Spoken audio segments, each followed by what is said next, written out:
All right, being far enough along on our River Plate game, we're going to drop in and listen to this commander's strategy for his encounter coming up battle with the Grass Fee.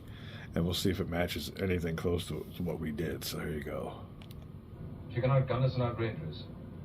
So, as soon as we sight the beast, we will close at maximum speed and divide her fire by attacking on separate flanks. All right, exactly what we did. If you go back and watch my game, I come on in full speed. So I guess that's just a general common sense thing to do. So okay, so far we're on course. Ajax and Achilles will attack in close company. We'll attack in close company. Well, I had them two go on separately. I mean, we went on 3 different axes. So I sent them on kind of far away, but I sent the Exeter like a bee right towards the ship. So we'll see what happens. Exeter will attack on her own. All right, we'll see what's up. Now, he didn't say to go charge the speed like I told the Exeter to do, but yeah, so far, yeah, we had, I mean, Achilles, just you can watch what we're doing on my game and see, but that was, there you go. Well, that was pretty much it. I'm not, like I said, every plan goes out the window, so we still got to watch the rest of the movie and see how the battle went. For pretty much his plan was the exact thing that I did in my game. That is weird, but it's kind of cool. I like that. So anyway, we're going to go back and watch this movie tonight. We'll be back playing some more games on our Game and Binge. Be back. All right, well, here you go. I guess this is the morning of the encounter. And just a little note. Got the officer to sweep the horizon. Hold on a second. This is great. Playing a game and then seeing how it turned out in real life. So, yeah, we're having a great time as a little amateur historian with our movie, Grass Fee. We'll be back. Keep your vessels, mate. Cruising stations. I'm using a cruising speed. Close up the cruising watch. Bugler. Bugler. Hit up. Sound the disperse. This is a great movie. Almost too clean and everything, but yeah, we'll drop you back in. Having a great time. They haven't encountered them yet, but it's great just to watch them and all their scopes and everything hitting the horizon. So we'll be back. First thing you notice is all the spotting. They must have like 100 people looking out on these. Up to the watch, closed up, sir. Very good. And they got like these big scopes that are on these huge ballast or I don't know what you call them, but these are little ones. They got some big like telescopes. So yeah, there you go. Right now on each ship you have at least 50 people with binoculars. They're all mounted on these little pivots. So yeah, it's all about spotting out there in the water. Everybody doing it. I guess this guy's gonna be the one that spots them. We'll be back. Yeah, he found him. Found smoke on the horizon. Red 100. Very good. Commodore, sir. Smoke bearing red 100. From the northwest. Yes, sir. Tell Exeter to investigate. Aye, sir. Chief Hillman, make to Exeter investigate smoke red 100. Ain't that neat? They just yelled down a little tube. Be back. Alright, so Exeter gets the list to go, or gets the order to go. So there it goes.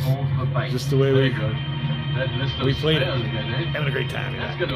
Alright, just like our game, the Exeter is the first one to get hammered. But I think she got hammered with gunfire. In our game, she got hammered with torpedoes. There you go. It's kind of cheesy. But there she is. Yeah, she got hit. So just like our game. But anyway, yeah, it's alright, maybe. Yeah, like I said, kind of cheesy, but we're watching, having a good time. Kind of neat to compare the movie compared to our game. So we'll do that. Back to our game here. In our version of history, we have the Grass Fee as a smoking hulk. and the Exeter right next to her within a mile. Not too good a shape herself. And that's the administration phase, where we roll for smoke, we roll for Exeter repairs, but there is really no roll for the Hulk. I mean, you could roll 1d6. If you get a 1 or 2, it sinks. 3, 4, 5, and 6 means it just stays there. So technically, the game's over. And we check out the victory conditions here for the Battle of the River Plate. It says the British win the game if at any time during the game the grass bay is dead in the water, a hulk, or sunk. So there you go. We have a British victory.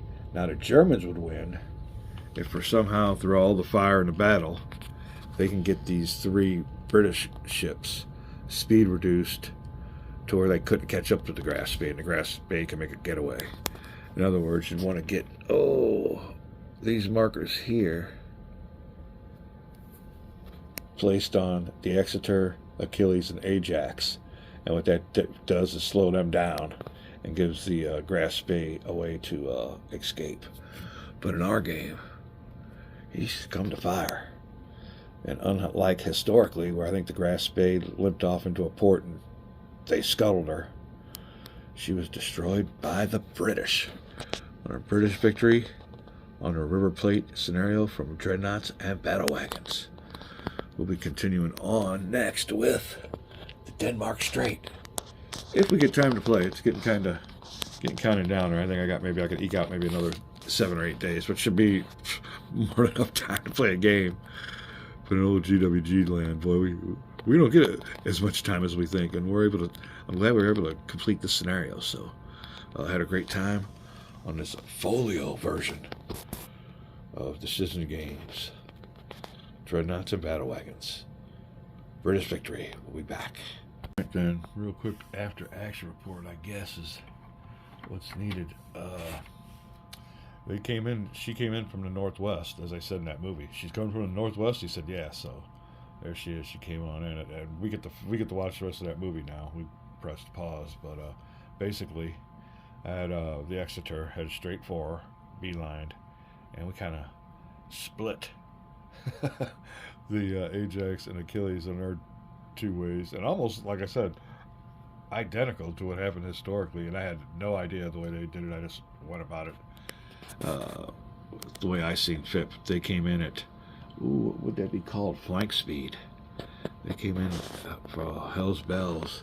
The Exeter got the worst of it because she got in close, and she was the main focus of the grass bee's fire. Now, she wasn't sunk.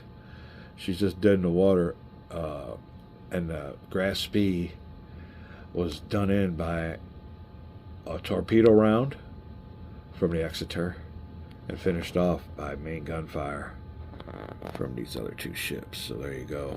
All matter of die rolls. Now the Exeter also, I think, got a torpedo hit, and the grass bee did the damage to the Exeter with torpedo fire also. So there you go. But the Exeter, or the grass bee, dead in the water, and a flaming hulk. That's it for our game. Alright, temporarily just going to put this game up, but I just want to make note of these. I love this little folio deal they got here. We got the map in there, all nice. Oh, we're all set too for our next game, and it will feature. Oh, here we haven't got them punched out yet, and we want to make sure we got time and space available before we start up on the next one. But on our next game, will be not much on history. Like I said, I'm a amateur historian, but the ship's coming up. And our next game, I believe, will be the Prince Eugen or something like that. Bismarck, Norfolk, Suffolk, or Suffolk maybe. Oh, Suffolk. I don't think that's what it's going to be. I don't know what that POW means, but yeah, we recognize the names of a lot of these ships, the Hood, and all that. So there you go. We'll be using some other ships. Now you look at these ships here compared to the ones we have been using, and we got 4 dice we're throwing, 3 dice we're throwing, but numbers you really want to notice that are a lot bigger and different, and it might be the era. The graph speed might have been 10 or 20 years real early battleships. But these have got bigger weight of throw numbers and a lot more structural integrity. Remember in our game, we were looking at 1s and 2s. So there you go. Yeah, we're looking forward to this one. And you got unknown ship markers. All right. Well, this might not be too solitaire friendly, so we'll have to check that out. But we're getting ready to put a little game back in here. We got our little markers here. Put it in there. But yeah, putting everything away on this great folio game series. I like this. Definitely. Great game. British victory on the River Plate. And we're getting ready to play the Denmark Strait next. Be back.